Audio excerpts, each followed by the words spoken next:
Hey guys, welcome to CS Talks. So today we are going to do a coding question, which is meeting room 2, lead code question number 253. It is a very famous question in interviews, and it is also a very good question. It will check your data structure and algorithm skills definitely. So before that, if you haven't watched my video of how to approach a coding interview, go and check out, guys. Here is the link. So let's start meeting room 2. And what is the goal of the question? So goal of the question is find the minimum number of conference rooms you need for total number of scheduled meetings. So let's say you have a number of meetings available in a day set up in your company, and you want to find out that what are the minimum number of meeting rooms required for all those meetings. So let's see. So let's start with understanding the problem. First question is, what is the input and what is the output of the problem? So input is definitely all the meetings, means meetings have start time and end time, and this is a 2D array in which internal array represent each meeting. So here we have 3 meetings as input. Every meeting has their own start time and end time, as you can see. And output will be the integer, which is going to be the minimum number of room which we want. So room which we need to find out, right? And that will be in integer. Now to understand this problem, what I'm going to do is I'm going to make a timeline here so that we can understand easily. And let's say first meeting is like at 5, starting at 5 and ending at 10. So I'm putting it here like 5 just for my purpose, and here I'm putting 10. So that meeting will be as M1 will be here. Now second meeting is 0 to 30. So how, let's say here is the 0, right? And here I am taking 30 in the end. So this meeting will be until 0 to 30. So M2 is here. And which is the third meeting? It's 15 to 20.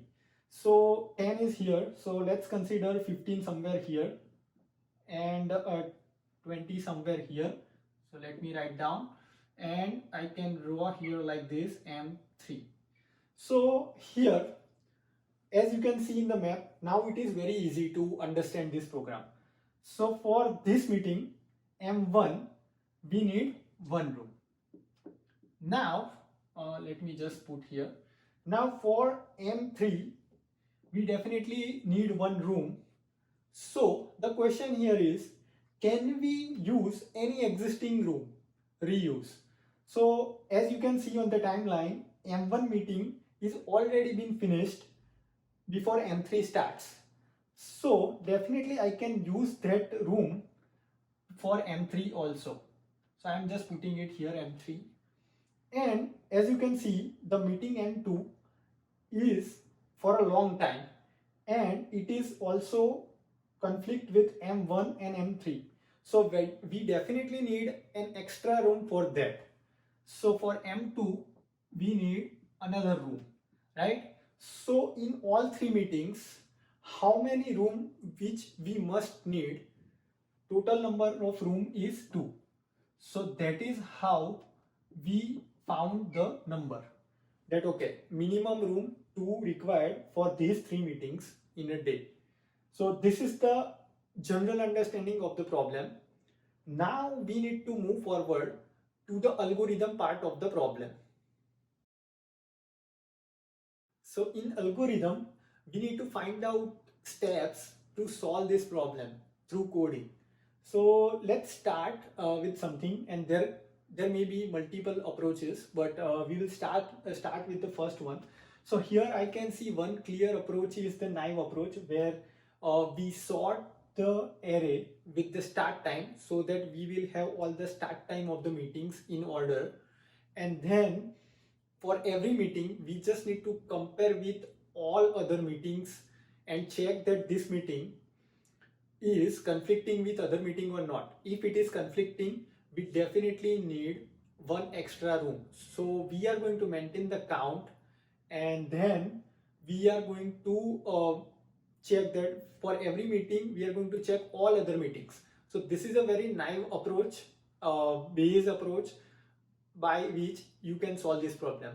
But this is very time consuming. Like, you don't want to check for every meeting all other meetings.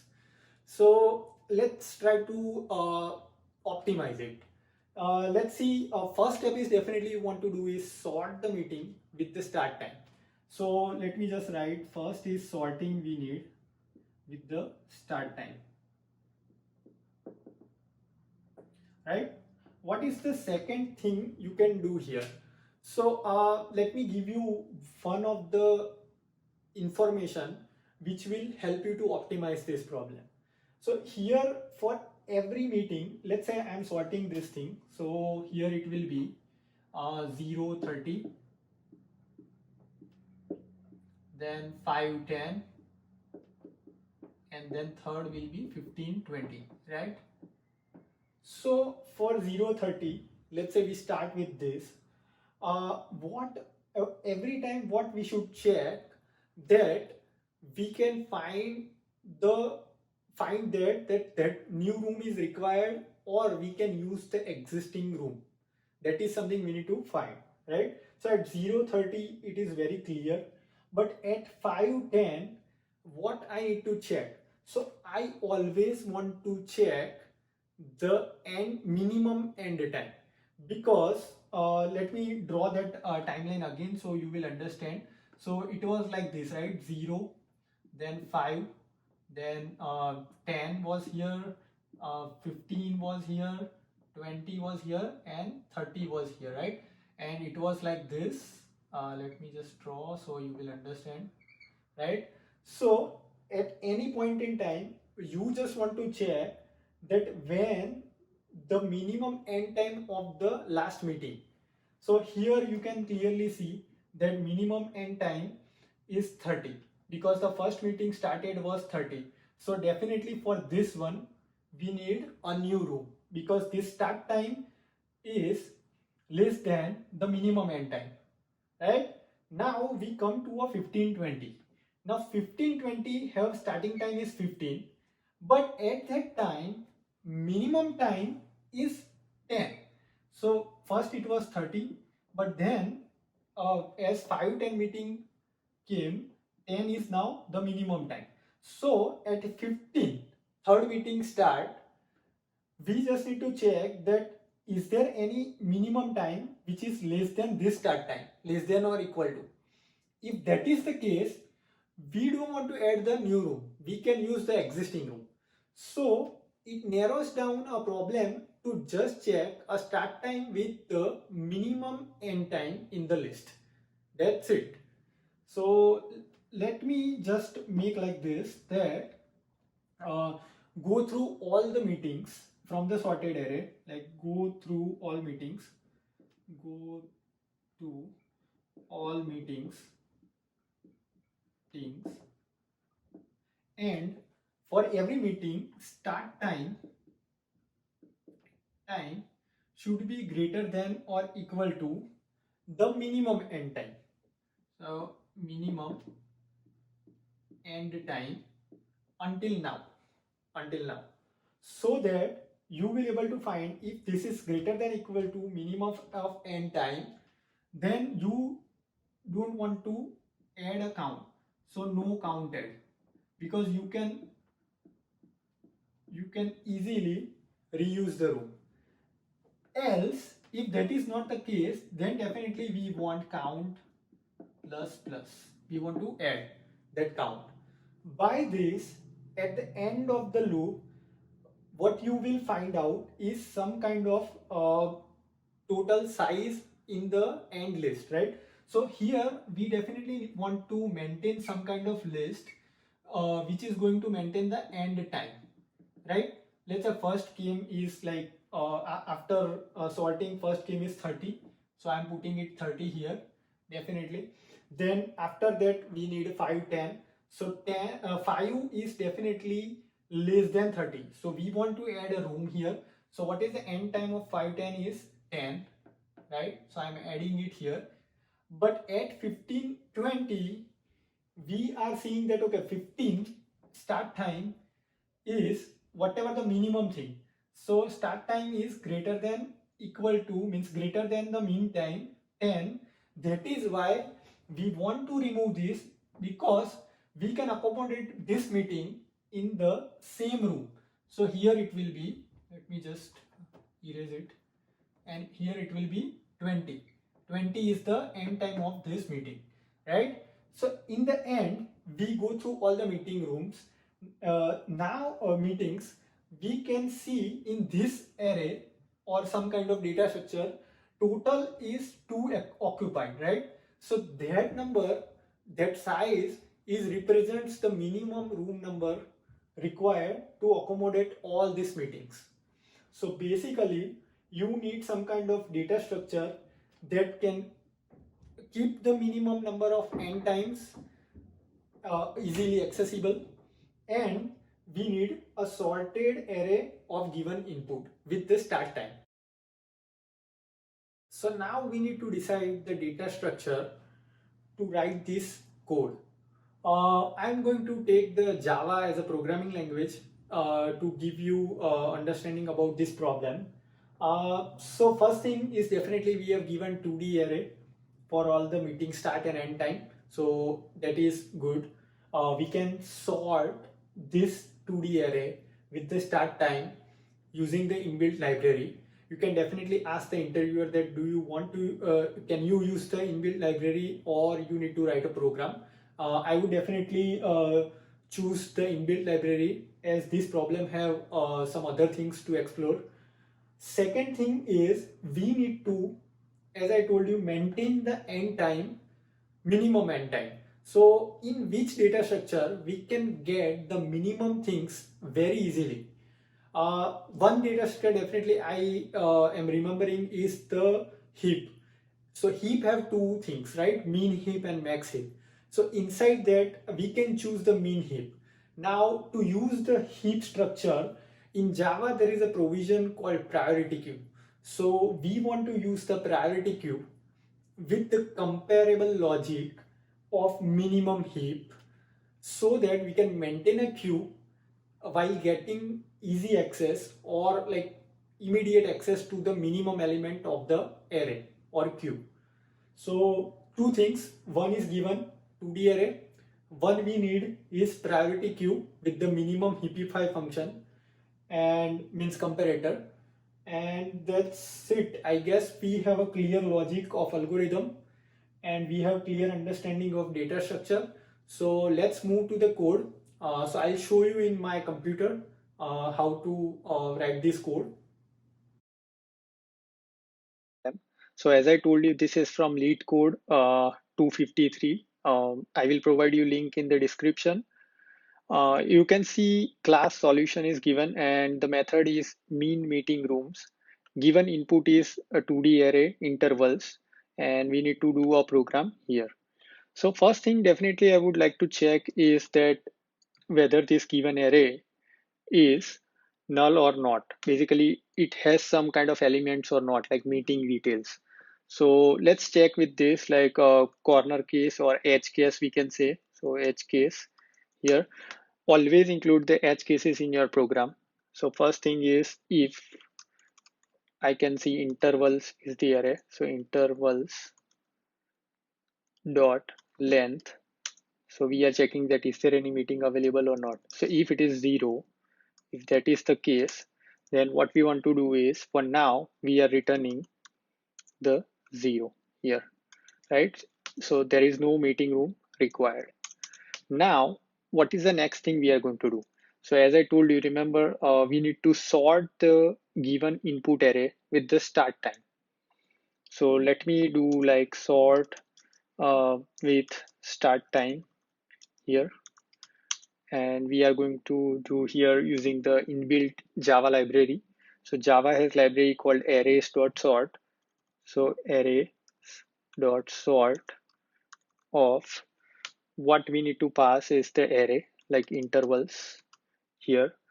And then we want to pass the comparator. So here we want smaller start time first and then like in the increment order, like ascending order. So In Java latest version, we have a provision of lambda expression. So I'll definitely use that here. Like we are comparing two elements here in the start time. And what we want to do is basically first element.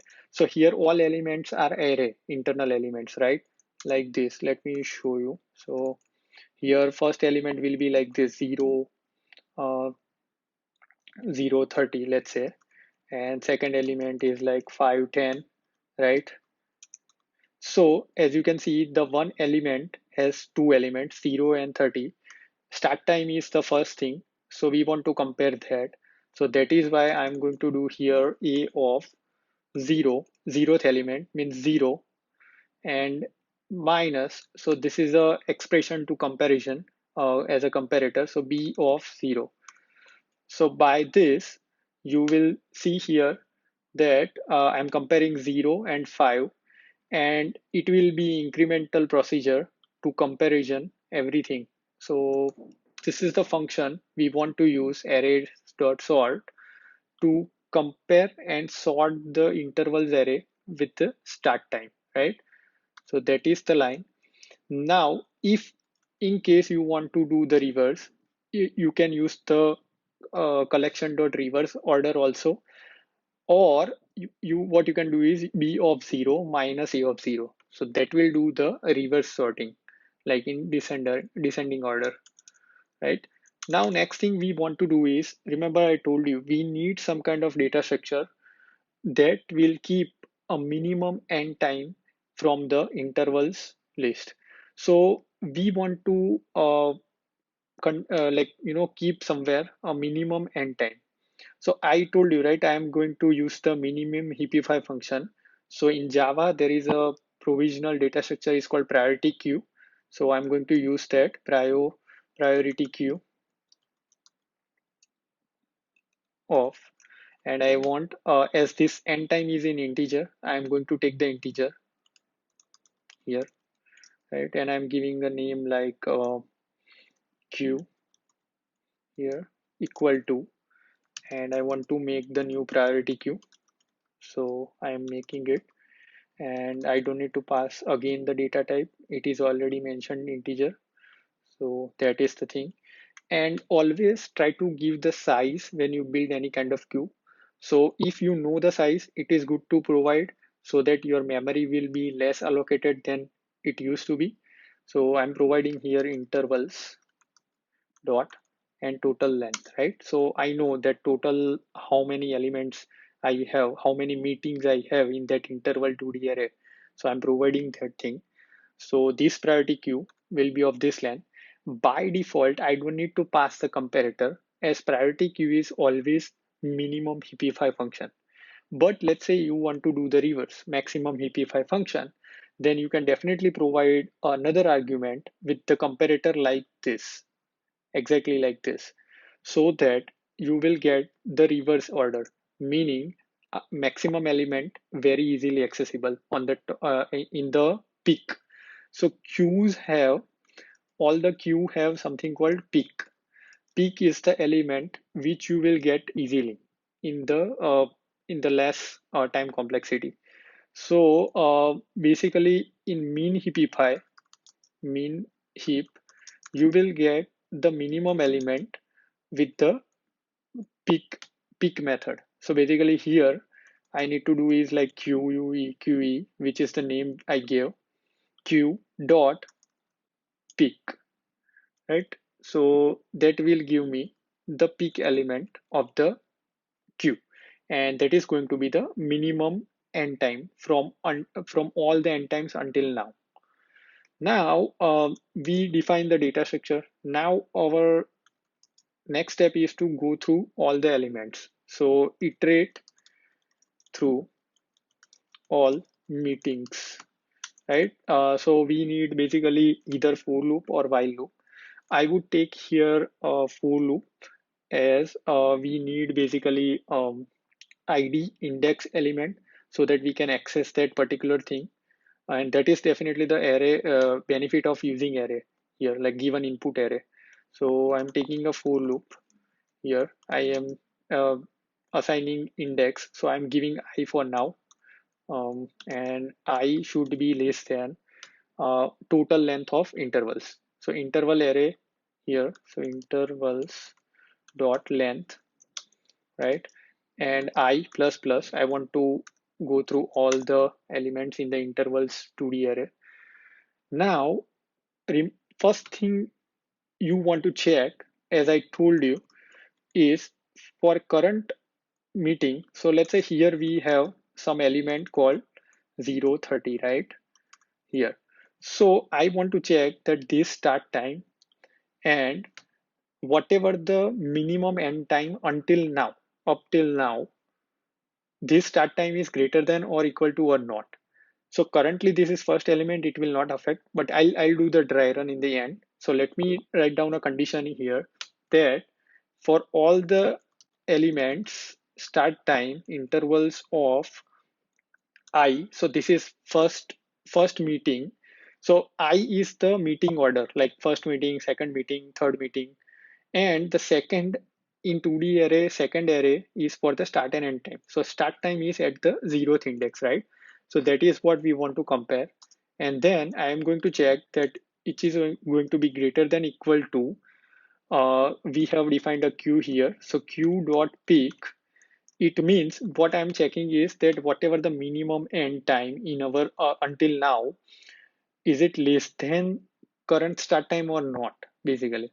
If that is the case, we can reuse the room, right? Reuse the room. So we don't want that minimum element in that particular queue. So what we are going to do is we are going to use a poll method here. So every queue have a poll method, which means it will remove the peak element, right? So here we are going to use queue dot poll, right? And this.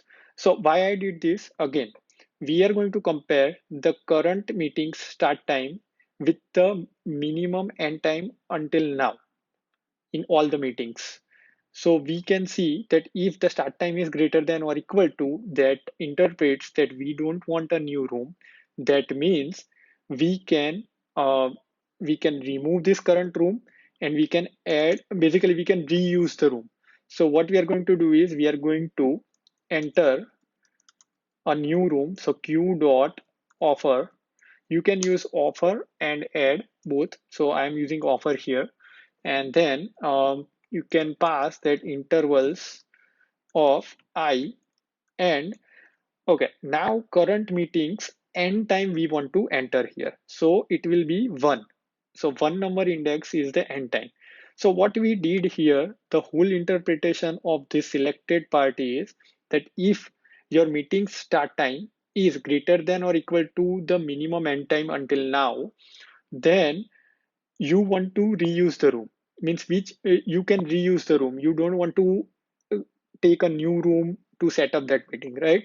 So I'm removing the existing meeting which is already ended, and then I am adding the current meeting's end time. Now here, as I am adding into the queue a new element, right? But it will auto arrange and set up the minimum element by itself in the queue. So that is the benefit of priority queue. You don't want to do anything. Your queue will manage the minimum element. Whenever you add the new element, if it is not the minimum, it will find the minimum and put it on the top. So that is the benefit of priority queue to using in this. Now, after this, you did this, right? So after going through all the meetings, in the end, you will have something in the queue that will be the size of that queue will be your minimum meeting room required.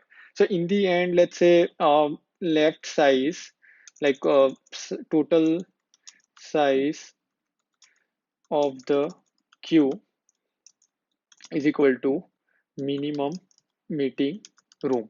Why? Because those are the elements which are currently in the queue and that meetings are currently going on basically. So that many meetings, like that many number of rooms we need to finish all the meetings. So that is why here in the return statement, what we are going to write is queue dot size. So that is what we want to return as a result. So by this, our program will return the minimum number of room required to set up all the meetings, accommodate all the meetings here. Try run here. Let me just take the example which I took in understanding. So it was 5, 10. Then second element was 0, 30, right? And then third element was 15, 20, right? So how we are going to do the try run is we already have 3 meetings. So definitely that is not the null, basically not length 0. So we are going ahead. Now we are sorting the array with the start time. So after the sorting, what will happen is we will have 0, 30, right? And then second meeting was 5, 10. So it will be 5, 10. And then third meeting will be 15, 20, right? So what we have done is we have sorted the array with the start time. After this, we have declared the queue, and then inside this, so now the first element will be 5, 10. It's coming, right? So 5, sorry, 0, 30, because we have sorted the array. So 0, 30 is coming, right? So I'm writing 0, 30 here. Now I need to check that is there any like the start time is 0. I'm trying to compare with the queue, but queue don't have anything for now. So I don't want to go inside the if loop, and I will come outside. So in the outside, what will happen is I'm adding in the queue the new elements like new meetings end time. So it will be 30 here, right? Now let's come again, and the second element will be the 5, 10, right? So 5, 10 here. Now 5 is the start time. So we are going to check that this 5 and whatever the peak of the queue, meaning minimum element of the queue. Currently it is 30. So 5 is greater than equal to 30. No, it is not. So for that, we need a new room. So that is why we will come to this place, queue.offer. And we are going to add the new element that will be 10, right? So now you can see the 10 is the element which is the minimum. So what the queue will do is put the queue, like put the minimum element in the peak. So we have put the minimum element 10 in the peak because 10 is the end time of the current meeting. Now, third time we will come in the loop. The third meeting is 15, 20, right? So 15, 20. At that time, 15 is the start time. We need to compare with the queue's peak, which is 10. So 15 is greater than equal to 10. Yes, it is. So we are going inside the loop and we are going to polling the minimum time. So we are removing the 10. So removing 10 from the queue. So, and after this, we are going to add the new meeting end time, which will be 20. And 20 is still minimum, so it will keep as a peak of the queue. After this, we don't have any meeting. So in the end, outside the for loop, we will have in the queue total 2 elements left, 20 and 30. Those 2 meetings are currently going on as per the understanding of the problem. So that is the minimum room we require. So as you can see, we have been through all the meetings and we just use 2 rooms, right? Until now. So it means we need minimum 2 rooms in accommodating all these meetings. So this is the dry run of this program. And let's go through the complexity. So as you can see, and I assume that let's say total n elements are there, n meetings are there in this array, right? Then for sorting, it is a very clear that for sorting, we need total n log n time to sort this array of n elements, n meetings. Now, what is the second thing is the priority queue. We always calculate the complexity based on the worst case. So let's say you have total n meetings and all the meetings are colliding with each other. Then what you are going to do? You need to do the n add operations, basically n this offer operations. And in the worst case, you need to extract the n elements, like polling the n elements, and you need to extract the minimum also. So for extract minimum, it is always log n time in the priority queue, right? For any n element in the priority queue, for extracting the minimum element, we need log n time. And total, we need to do n operations for adding and uh, extracting, basically polling. So it will be total n log n time for priority queue operations as well in the worst case. So total, if we calculate here, it will be n log n plus n log n. I'm adding here these two complexity because these two are totally segregated operations. It is not inside any one. So I'm adding the complexity and it will be 2 n log n, right? So we can, in complexity, we can always ignore the constants. So it will be ultimately n log n complexity, right? So this is the time complexity of the problem. Let me write time complexity T of the problem. Now here we have total n element, right? And we need to calculate the space complexity also. Uh, Complexity also, right? So for space complexity, if we calculate, like we have a 2D array given, so we don't want to calculate that. We just want to calculate what extra space we have used in this program. So we have used a priority queue.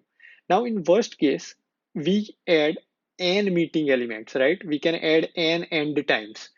So the space complexity will be, extra space will be O of n, where n is the total number of elements. So you can say confidently that space complexity is O of n. So we are using n extra space and our time complexity is n log n in this case. So this is the total program of minimum meeting room required uh, from total given meeting.